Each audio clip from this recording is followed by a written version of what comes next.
வணக்கம் நண்பர்களே. காலை எழுந்தவுடன் கணக்கு 43வது நாளுக்கான விடைகளை இந்த வீடியோவில் பார்க்கலாம். இதில் பாருங்கள், 211வது கேள்வி. 1 2 2 3 3 3 4 4 4 4 என்ற விவரத்தின்படி இடைநிலை மற்றும் முகட்டின் பெருக்கு தொகைக்கு சமமானது. இடைநிலை முகடு ரெண்டுத்தையும் கண்டுபிடிச்சி பெருக்கு சொல்கிறாங்க. அப்போ பாருங்கள், இடைநிலைன்னா தெரியும் இல்லையா? மொத்தம் எத்தனை நம்பர் இருக்குன்னா 3 6 10 நம்பர் இருக்குது. அப்போ முதல்ல 4 நம்பர் விட்டுறோம், கடைசி 4 நம்பர் விட்டுறோம், நடுவில் 2 நம்பர் இருக்குது. அந்த 2 நம்பரையும் ஆட் பண்ணி 2ஆல் டிவைட் பண்ணோன்னா கிடைக்கிறது தான் இடைநிலை. அப்போ 2 3ன்றதால 3 3 6/2 6 2 அடித்தோன்னா 3. ஸோ இடைநிலை என்ன கிடைக்குது அப்படின்னா 3. முகடு அப்படிங்கிறது எந்த வேல்யூ நிறைய முறை வருதோ, நல்லா அதை கவனம் வச்சுக்கோங்க, எந்த வேல்யூ நிறைய முறை வருதோ அதுதான் முகடு. 4ங்கிற நம்பர் தான் நிறைய முறை வந்திருக்கு, அப்போ முகடு 4. இடைநிலை 3, முகடு 4, பெருக்கு தொகை கேட்டிருக்காங்க. அப்போ 3 12 அப்படிங்கிறது தான் ஆன்சர். So option A. சரியா? அடுத்ததா 212. ஏறு வரிசையில் எழுதப்பட்ட ஒரு தொகுப்பின் மதிப்பு 20 22 x 28 30 32. இவற்றின் இடைநிலை 26 எனில் எக்ஸின் மதிப்பு. இப்போ தான் சொன்னோம் இடைநிலைனா இங்கே பார்த்தீங்கன்னா மொத்தம் 6 நம்பர் இருக்குது. ஸோ முதல் 2 நம்பர் விட்டுறோம், லாஸ்ட் 2 நம்பர் விட்டுறோம், நடுவில் 2 நம்பர் இருக்குது. அது ரெண்டுத்தையும் ஆட் பண்ணி, அதாவது எக்ஸையும் 28ஐயும் கூட்டி 2ஆல் வகுத்தோன்னா கிடைக்கிறது தான் இடைநிலை. இடைநிலை தான் என்ன சொல்லியிருக்காங்க? 26. இந்த வகுத்தல் இருக்கிற 2 இந்த பக்கம் கொண்டு வந்தோன்னா பெருக்கல். 26 2 பெருக்கிறோன்னா 26 2 52. ப்ளஸில் இருக்கிற 28 வந்தால் -28. அப்போ 52 - 28.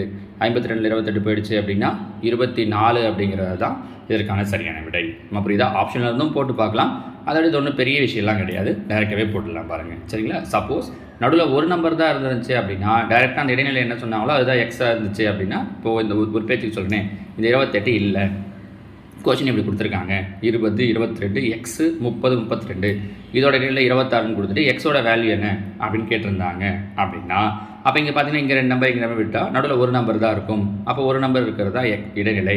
அப்போ எக்ஸோட வேல்யூ 26ன்னு சொல்லி முடிச்சிருக்கலாம். நம்ம புரியுதா? இது கொஞ்சம் வேலை வைக்கணும் அப்படிங்கிறதால நடுவில் 2 நம்பர் வர்றது மாதிரி கொடுத்துருக்காங்க. சரிங்களா? அடுத்தா 23. 65 68 70 73 75 70 70 80 83 86 ஆகிய மதிப்புகளின் மாறுபாட்டுக்கெழு 5 மற்றும் திட்ட விலக்கம் 2 எனில் கூட்டு சராசரி. இங்கே கூட்டு சராசரி கேட்டிருக்கிறதால நீங்கள் நேரடியாக இது மொத்தத்தையும் ஆட் பண்ணி எத்தனை நம்பர் இருக்கோ அதனால் வகுத்து கூட சராசரி சொல்லலாம். ஆனால் நான் இங்கே உங்களுக்கு ஒரு ஃபார்முலா ஒன்று சொல்கிறேன், ஞாபகம் வச்சுக்கோங்க. ஏன்னா இதை யூஸ் பண்ணி அவங்க கொஷின் கேட்குறாங்க. ஃபார்முலா என்ன அப்படின்னு சொல்லி பார்த்தீங்கன்னா, மாறுபாட்டுக்கெழு ஈக்குவல் டு திட்ட விலக்கம் பை சராசரி இன்ட்டு 100. கண்டிப்பாக இந்த ஃபார்முலா ஞாபகம் வச்சுக்கோங்க. இதை பயன்படுத்தி டிஆர்பியில் அவங்க கொஷின் கேட்குறதுக்கு நிறையவே சான்ஸ் இருக்குது. டிஎன்பிஎஸ்சி முன்னாடி கேட்டிருக்காங்க. மாறுபாட்டுக்கெழு ஈக்குவல் டு திட்ட விலக்கம் பை சராசரி இன்ட்டு 100. இங்கிலீஷில் சொல்லணும்னா மாறுபாட்டுக்கெழுவுக்கு கோஎஃபிஷியன்ட் ஆஃப் வேரியேஷன் சிவின்னு சொல்லுவாங்க. சிக்மான்றது திட்ட விலக்கம் ஸ்டாண்டர்ட் டிவியேஷன், சராசரிங்கிறது ஆவரேஜ் இல்லை மீன் எக்ஸ் பார் இன்ட்டு 100. ஈஸியாக ஞாபகம் வச்சுக்கணும்னா இப்படி கூட ஞாபகம் வச்சுக்கலாம். CV equal to sigma by X bar into 100. இப்போ இதில் பாருங்கள், மாறுபாட்டுக்கெழு எவ்வளோ கொடுத்துருக்காங்க அப்படின்னா 5 ஈக்குவல் டு சிக்மா திட்ட விலக்கம் என்ன கொடுத்துருக்காங்கன்னா 2 பை சராசரி தான் தெரியாது இன்ட்டு 100. அப்போ நமக்கு சராசரி தான் தேவை. இந்த சராசரி இங்கே கொண்டு வந்துடலாம், இந்த 5 இங்கே கொண்டு வந்துடலாம். அப்போ சராசரி ஈக்குவல் டு 2/5 இன்ட்டு 100ன்னு நிற்கும். கரெக்டாக? 1 5 2 10 0. அப்போ 2 × 20 2 20 பெருக்கிறோன்னா 40 அப்படிங்கிறது தான் சராசரி. ஏன் சார் நான் இது மொத்தத்தையே ஆட் பண்ணி எத்தனை நம்பர் இருக்கோ அதாவது டிவைட் பண்ணக்கூடாதுன்னா பண்ணலாம், தாராளமாக பண்ணலாம். ஆனால் இந்த இடத்துல ஓகே. இதுவே அவங்க வேறு கொஷின் கேட்குறாங்க அப்படின்னா இப்போ இந்த நம்பர்ஸை கொடுக்க மாட்டாங்க. இதை கொடுக்காமே அவங்க என்ன பண்ணுவாங்க அப்படின்னா டேரெக்டாக இந்த ஐடியாவை மட்டும்தான் கேட்பாங்க. நீங்கள் இந்த நம்பர்ஸ் இந்த இடத்துல விட்டுருங்க, இதை பற்றி நீங்கள் இந்த இடத்துல யோசிக்க வேண்டாம். ஆக்சுவலாக அவங்க கொடுக்குறப்ப இந்த நம்பர்ஸ் எதையுமே அவங்க இங்கே கொடுக்க மாட்டாங்க. சரிங்களா? So answer 40. ஏன்னா இந்த இடத்துல நீங்கள் சராசரி கண்டுபிடிக்கிறீங்கன்னா உங்களுக்கு வேறு வேல்யூ வர்றது கூட வாய்ப்பு இருக்குது. அவங்க மாறுபாட்டுக்கெழுவையும் திட்ட விலக்கத்தையும் யூஸ் பண்ணி கூட்டு சராசரி என்ன அப்படிங்கிறத கொஷினாக கேட்டிருக்காங்க. சரியா? அடுத்த 214. முதல் 10 பகா எண்களின் வீச்சு யாது? வீச்சு அப்படிங்கிறதுக்கு என்ன ஃபார்முலா அப்படின்னா L - S, அதாவது மீப்பெரு மதிப்பு மைனஸ் மீச்சிறு மதிப்பு. பெரிய நம்பர்லேருந்து சின்ன நம்பரை கழிக்கணும்.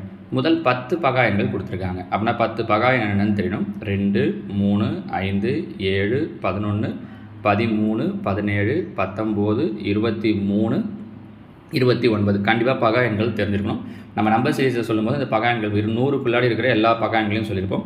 இதில் தப்பு பண்ணிட்டீங்கன்னா ஆன்சர் தப்பாயிடும். பாருங்கள், எல் மீப்பெரு மதிப்புன்றது 29 மைனஸ் எஸ்ங்கிறது மீச்சிறு மதிப்புன்றது 2. அப்போ 29 2 போயிடுச்சுன்னா 27ங்கிறது தான் இந்த கேள்விக்கு உண்டான சரியான விடை. சரியா? அடுத்ததாக 215 கூட்டு சராசரி 20 இடைநிலை 19 எனில் முகடு கண்டுபிடிக்கவும். இது ஒரு முக்கியமானது. பாருங்கள், முகடு அதாவது அந்த கொஸ்டின் என்ன பண்ணியிருந்தாங்கன்னா மாறுபாட்டு கெழுவும் திட்டவிலக்கத்தையும் கொடுத்துட்டு சராசரி கேட்டிருந்தாங்க. இங்கே கூட்டு சராசரி இடைநிலையும் கொடுத்துட்டு முகடு கேட்டிருக்காங்க. ஃபார்முலா என்ன அப்படின்னு சொல்லி பார்த்தீங்கன்னா முகடு ஈக்குவல் டு 3 இன்ட்டு இடைநிலை மைனஸ் 2 இன்ட்டு சராசரி. இந்த ஃபார்முலா ஞாபகம் வச்சுக்கோங்க. முகடு ஈக்குவல் டு 3 இன்ட்டு இடைநிலை மைனஸ் 2 இன்ட்டு சராசரி. அப்போ இடைநிலையை 3ஆல் பெருக்கணும். இடைநிலை எவ்வளோ? 19. 3 இன்ட்டு 19 மைனஸ் 2 இன்ட்டு சராசரி வேல்யூ 20. 3 19 பெருக்கணும் அப்படின்னா 57 மைனஸ் 2 20 பெருக்கணும்னா 40. 57 40 போயிடுச்சு அப்படின்னா 17 அப்படிங்கிறது தான் இந்த கேள்விக்கு உண்டான சரியான விடை. இந்த ஃபார்முலாவை மெயின்மாக இதை யூஸ் பண்ணி கொஸ்டின் கேட்குறாங்க. 9th புக்கில் இந்த மாடலில் ஒரே ஒரு கொஸ்டின் இருக்குது. நான் டிஎன்பிஎஸ்சியில் நிறைய கேட்டிருக்காங்க. டெட் எக்ஸாமில் ஒரு 3-4 கொஸ்டின் பேப்பரில் டெட் பேப்பர் 2ல் இதை யூஸ் பண்ணி அவங்க கொஸ்டின் கேட்டிருந்தாங்க. சரிங்களா? ஸோ இதுதான் 43வது நாளுக்கான விடைகள். அடுத்ததாக காலை எழுந்தவுடன் கணக்கு 44வது நாளுக்கான கேள்விகள். இதுவும் நம்ம ஸ்டாட்டிஸ்டிக்ஸ் டாபிக் புள்ளியல்லேருந்து தான் கொடுத்துருக்கோம்.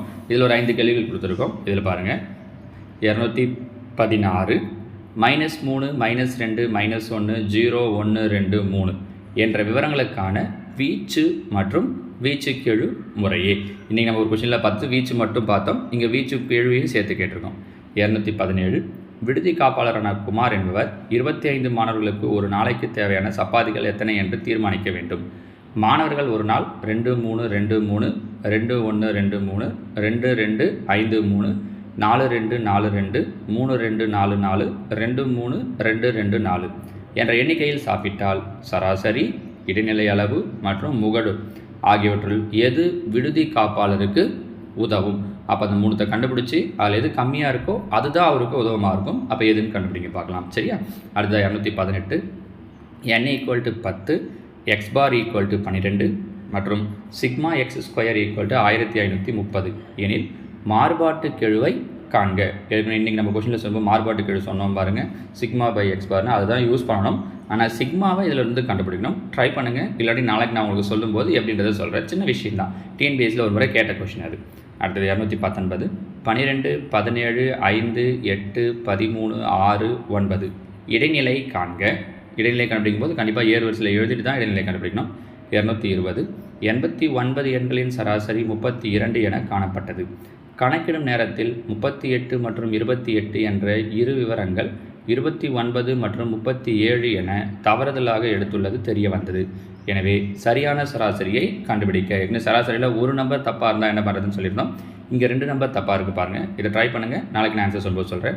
இந்த 5 கேள்விகளில் உங்களால் எத்தனை கேள்விக்கு ஆன்சர் பண்ண முடியுதுன்னு பார்த்து கீழே கமெண்டில் சொல்லுங்கள். நாளைக்கு நம்ம இதுக்கான ஆன்சர்ஸ்கையும் அடுத்த நாளுக்கான கொஸ்டின்ஸையும் பார்க்கலாம். தேங்க்யூ.